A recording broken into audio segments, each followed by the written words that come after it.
Okay, you make an anecdotal point about learning about dancing this role with the New York City Ballet because Diana Adams told you. At that moment, how much did you know about the ballet, The Prodigal Son? Nothing. I knew absolutely nothing. And don't tell anybody. I didn't know what a yarmulke was. That's how limited my sense and awareness was. But of course, once I realized the dimension of all of this, I sought anywhere and everywhere that I could find to read about, look at the set, listen to the music, see how the characters were networking, and to figure out who was with whom.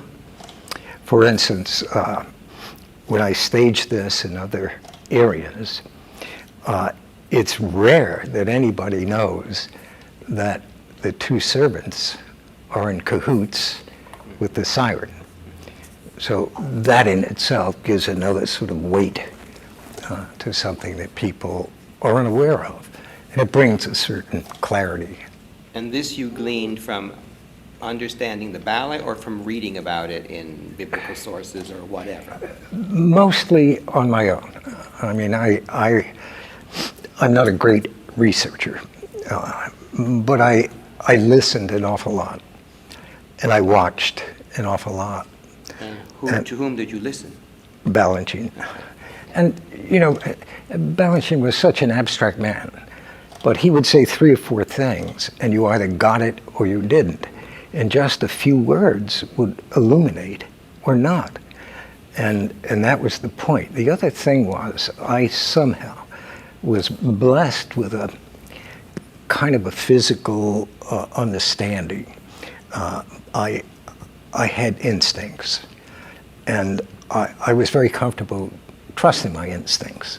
When I was a kid, I used to always play games, acting games, and things like that. So my mind was already conditioned to seeking what else might be available that could be useful.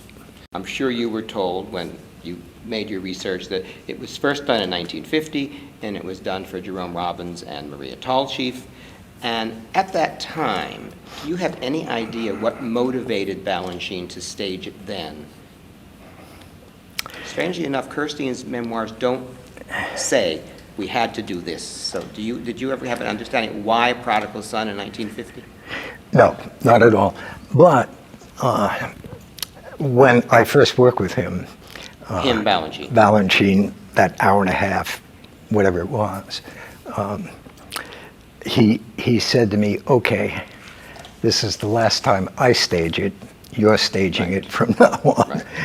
And he was not pleased with having had to do it. It was a work that was forced upon him. Mm-hmm.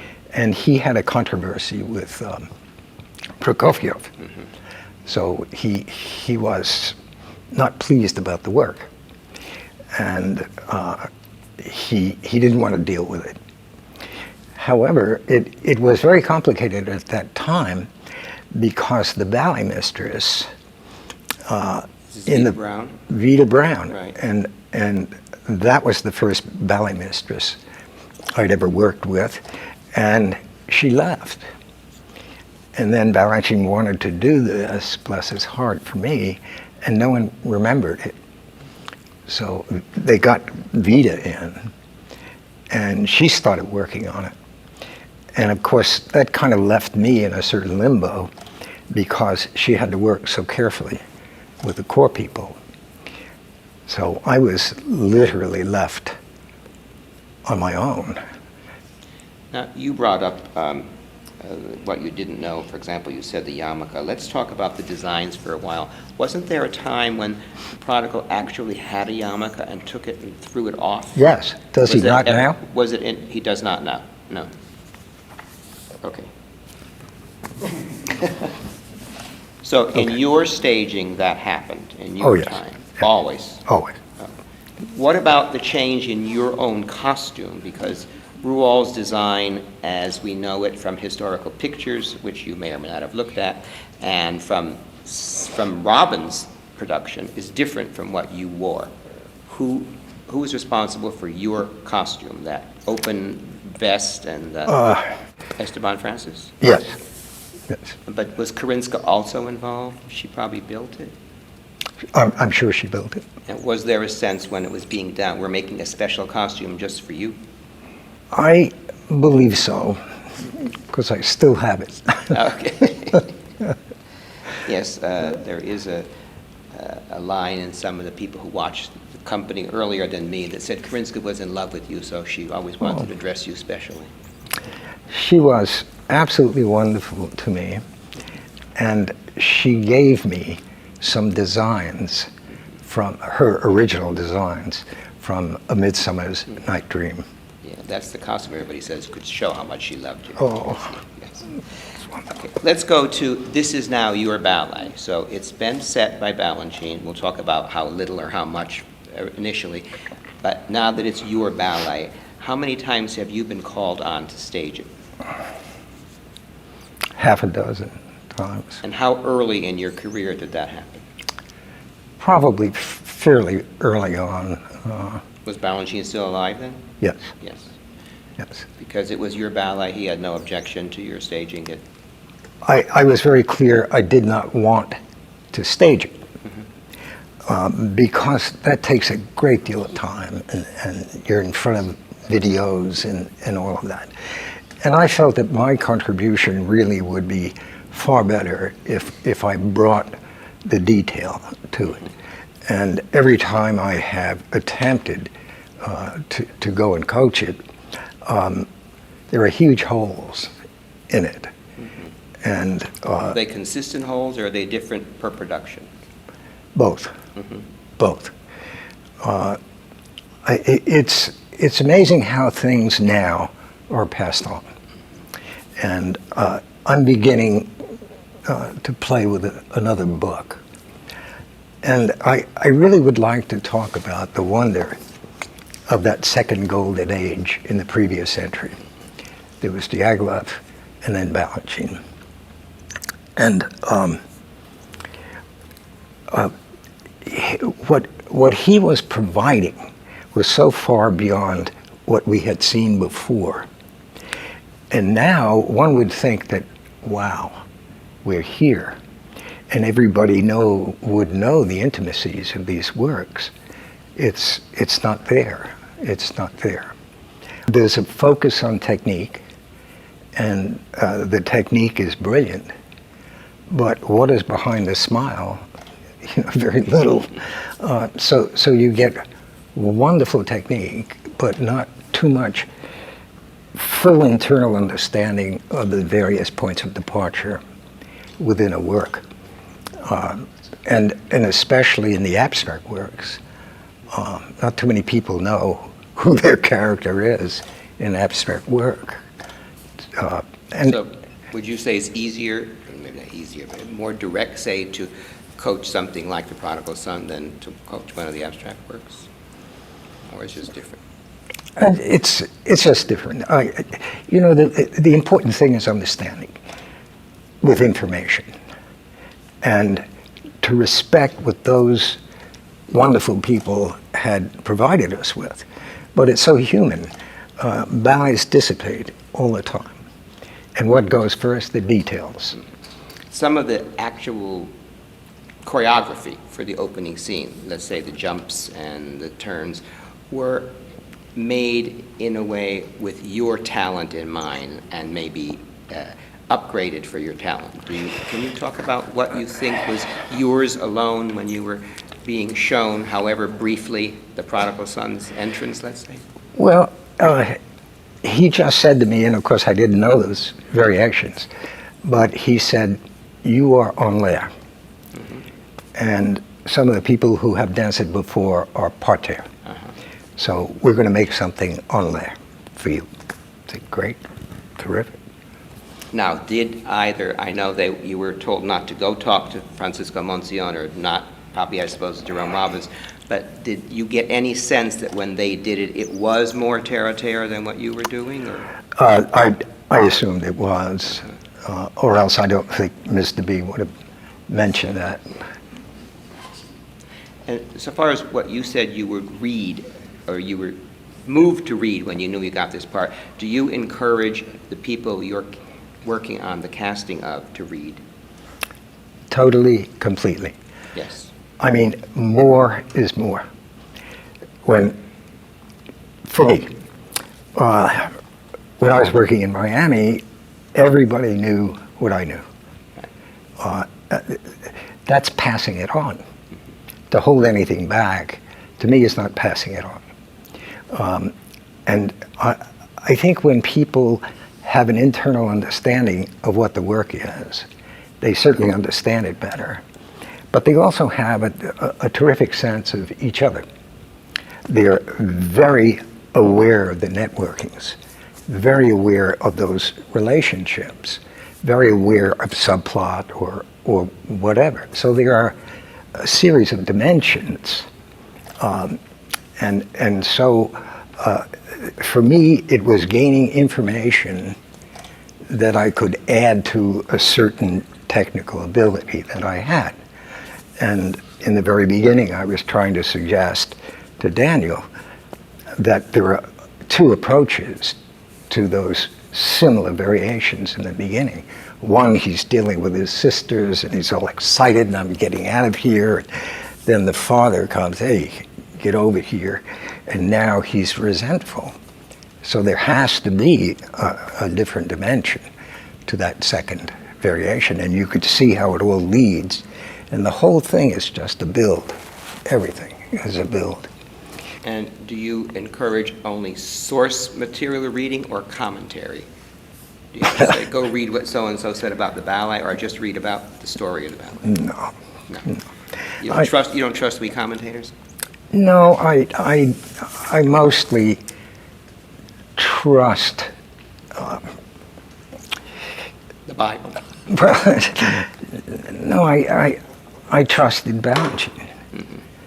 You know, he never miscast anything. He knew us too well. And of course, I didn't know anything about that.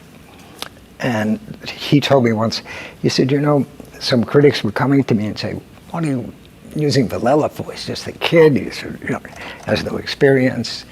And he said, well, you know, he looks like a nice little Jewish boy.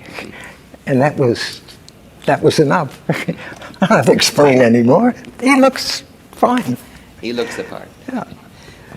There is some, I think, lack of clarity about the actual libretto from 1929 for The Prodigal Son. And Kokno's name is probably on it, but there's some discussion. And also some discussion about source material from a Pushkin story called The Postmaster or The Station Master. Were you ever told that that story had some bearing on the birth of this ballet's scenario? Well, abstractly, I was told that these existed, and of course there was no way I could find. I'm not a great researcher by any means. When you say these, you mean the Pushkin story or the pictures in the Pushkin story? The pictures. Uh-huh. It wasn't easy to acquire knowledge that wasn't readily available, and that's why I had to trust instincts. And that's why, for me, the more I understood about the ballet, the more comfortable I was using my instincts and not just having been hand-fed it. And if I got off somewhere, he would tell me, Yeah. no question. Well, this is something else I was going to ask, because I understand Balanchine might not have said a lot about what to do, but he often said what not to do. Did he ever tell you what not to do with some choice you made in Prodigal Son? Well, just that time he came back and I couldn't get the opening port de bras. Mm-hmm. And I really didn't understand the port de bras. Mm-hmm. And then when he told me Byzantine icons, I went, whoa. And there it was, the whole port de bras of Prodigal comes from these icons. Did Kirstein ever talk to you about the ballet? No. No. He may have. Very few people talk. Well, you know, it was just part of the culture. He was not fond of talking about his works. And, I mean, he did 2 commedia dell'arte works for me. And I had never heard of commedia dell'arte. And all I heard was commedia. And so I'm Groucho Marxing, and this is for Harlequin art, and he just allowed me to make a fool of myself. And then he stopped, and then he just said to me, you know, dear, Harlequin is premier danseur. And I went, oh my God, of course, the whole thing is up here, and it's not written down here. Then he did Pulcinella for me, but he wouldn't let me make that much of a fool of myself. And so he said, do you know who Pulcinella was? And I said, well, you know, but he said, you know, Pulcinella likes to look under the skirts of little girls. I got that one. Dubrovska says that when she was first doing the siren, this is about the characteristics that Balanchine was showing the world as a choreographer, that her phrase in Virginia Brooks' film is that Balanchine broke her completely from classical. Did you find the vocabulary for you in The Prodigal Son very different from, let's say, the classical? Definitely. Yeah. Absolutely. But it was so stylistic. It was so period. It was so reflective of how the man used those materials. And again, this sense of abstracting. I would never have thought of, well, I wouldn't have thought of anything but Byzantine icons. And then when I looked and I saw it, you know, and then to use instincts around what he allowed after allowing me to know based on icons, wow, that was a wonderful point of departure. I remember reading that and wondering if in particular it may have had to do with the posing for you and the siren as you approach each other for the pas de deux, because it's so flat and it's so frontal and it's so hands out. And that reminds me of, am I correct in thinking that there's a relation between that pas de deux and the pas de deux in Symphony in 3 Movements or not? They start apart and they... Well, what Balanchine said to me was, Balinese, dear. Balinese. So you weren't an icon, you were Balinese, okay. Well, he started to talk about Balinese sculpture and Balinese dancing, and the whole thing started to make sense. Bali, which was, you know, this beautiful, remarkable place, and I always thought it was the escape from the war. It's an anti-war ballet. So, again, what I was talking about in terms of instincts, if you have a certain amount of information and you can instinctively begin to embellish it, and it works, and it relates to various and sundry other areas. In Prodigal, there's a rhythm that's used at least 3 times. And once you get this lilt, it changes. Working with Sarah, she just said, oh my God, it changes everything. You know, just a tiny little flavor. You also were talking about the part at the center, and you mentioned that one person was Arlene Croce, I think, said maybe Balanchine wanted to see what you could do with the part when you were saying, I wasn't told anything. How easy is it for you to let a dancer you're coaching take his own direction so you could see what he does with the part? No. No. That's not a given for me. However, in other works, and especially if you're running a company like I was, and you had to use every element and 4 and 5 casts of everything, so long as the characterizations, the steps, the phrasings, the attacks, and all of those stayed within certain parameters, you were okay. you were still okay. You couldn't step over that line because then it distorted the whole line, the period, the style, all of those things. Just didn't fit. In Repertory and Review, Robbins is quoted as saying, he too, like you, wasn't told a hell of a lot, I guess, but that one piece of advice he had about the emotional tone, say, of the Prodigal is to keep away from self-pity. Do you agree with that? Well, Balanchine didn't want it. He had a specific style. He had a stylistic, a Russian stylistic approach to all of this. And he did not start by giving me that. I had to find it. And I was just hoping that I was finding exactly where he wanted that characterization to be going. It's very simple to chew up the scenery. Mm-hmm. And I think that's one of the reasons why he didn't discuss his works too much, because dances would just embellish, just get inside.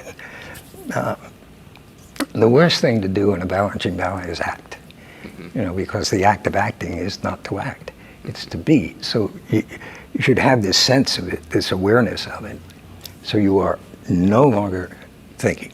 The thinking is done. Now you are prepared. Before a performance, I tried to take 30 seconds and just clear my mind, let the curtain go up, and hopefully that would be a very nice, fresh approach for me for a role.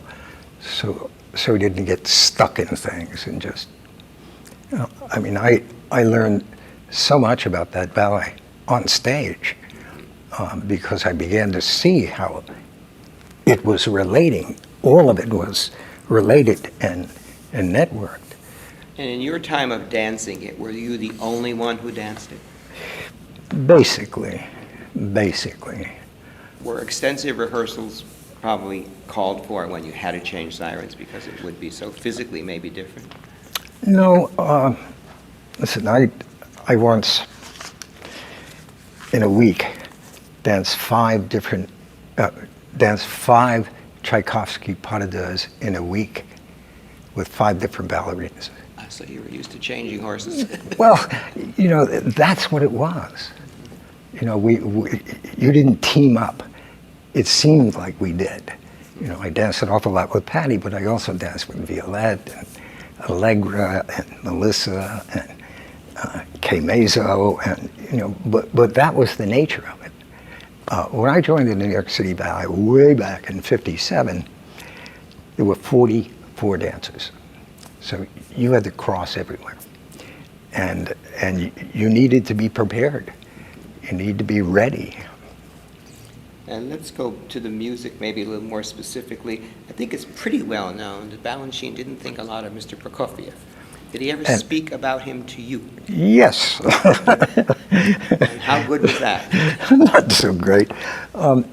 He told me when he was first teaching this to me in that first hour and a half that he had had a problem, didn't want to ever do it again, wasn't his idea to do it, it was forced upon him. And he talked about having this problem with Prokofiev. And my assumption is in those days, dancers were not regarded as high as composers. So composers had a certain other dimensional sense. And I guess he said he was going to see a performance, and Prokofiev had him thrown out of the theater. Right in the curb, right there in the curb. So did he imply that it was a performance of Prodigal Son? No. Okay. Did he ever refer to it by its French title, Le Fils Prodigue, Balanchine? No, never. So maybe he was trying to get rid of that old world of it. And let's talk about the music and its musicality. Mounsey said she didn't count it because you can hear it musically. Where do you stand? Do you count it? Do you hear it? Do you both? What? Count. You do count. Count. That was one of the first things I learned when I joined the New York City Ballet. You don't listen, you count. Mm-hmm. Well, I guess she was listening for counts or something. Well, a perfect example. First time we danced in the Soviet Union, and they couldn't play Agon. They were just unaware of it, and it was a mess, absolute mess. So if you listened, it was not helpful. But if you counted, You knew the count, yeah. you were there.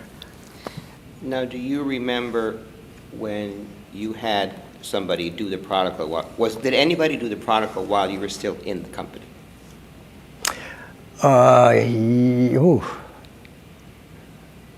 Victor. Castelli? Yeah. Yeah. But I'm not sure if I had stopped at that time or. Injured. But I as far as I can remember, I was the only guy doing it until I left. So in other words, whoever might have done it, they didn't call you in and say, tell us what we might know or what we should do or No. anything like that. I danced that with 104-degree temperature. So, So- sirens changed a lot more often than you did. Yes. And I think you said this at the center, but I want to make sure I heard it right. You never had Balanchine dance the father in a performance that you were in, did you? No. Again, you did it on odd occasions. Is there anything you could point to as the most often misunderstood aspect of the ballet when you see it, when you've had no hand in staging it?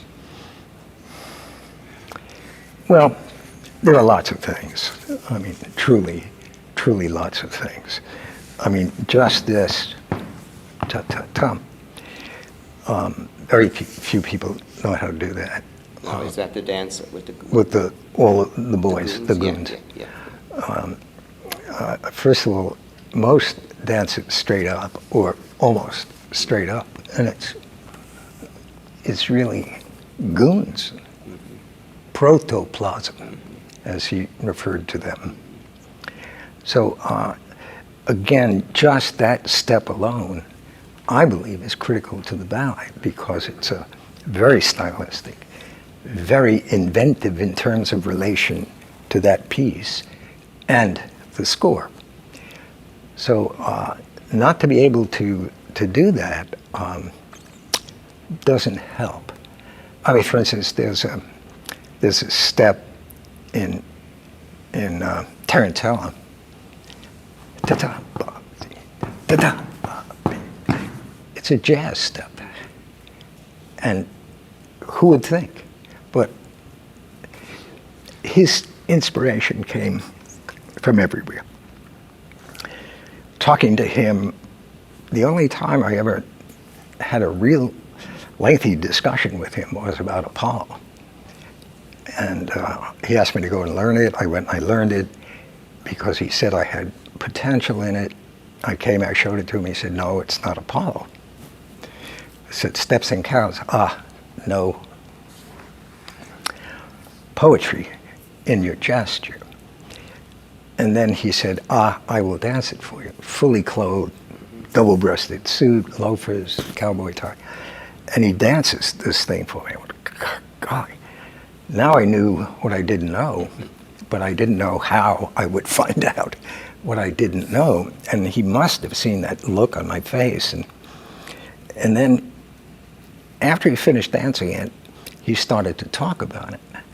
And then he talked about looking up to his father, Zeus, eagle on a crag, sweeping down from a rock, matador watching the bull go by, soccer step, chariot, bicycle. So in that variation alone, there were probably 10 to a dozen fresh points of departure. But also what he did was he gave me something to make a role out of. How do you make a role? And a lot of people do their research in front of sculptures and paintings, and there's a lot of posing. And I just couldn't see it that way. And at the end of our session, he said one last thing to me, and he said, you know, dear, Apollo's a rascal. And it just freed me. It freed my thinking from imitating rather than thinking it through. You know, not that he was this crazy rascal, but he wasn't this kind of thing. And if we go back to the designs for a second again, Baryshnikov was asked to wear that costume similar to Robin's.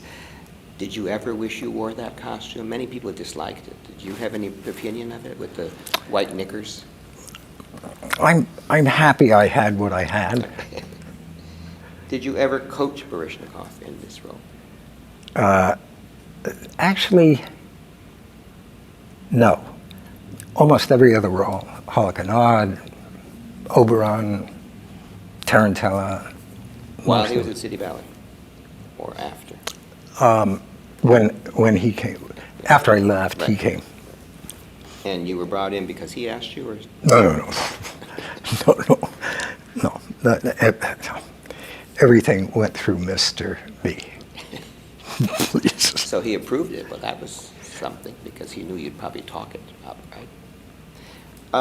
Speaking of the designs, did Balanchine say much to you about Ruol's contribution to this collaboration with Diaghilev, and was he at all especially happy, unhappy?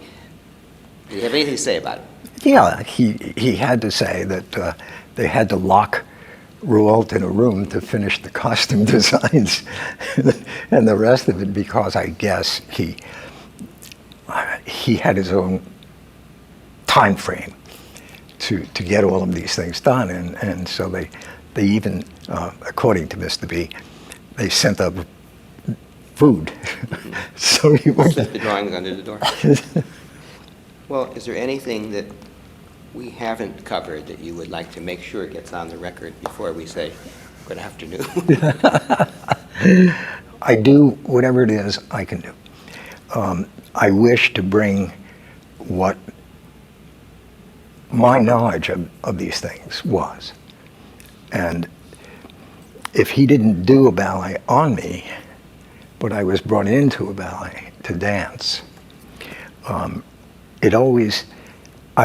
always had to go into it with a Balanchinian overhead. I mean, just looking at it from the top down, and you see it's all Balanchine.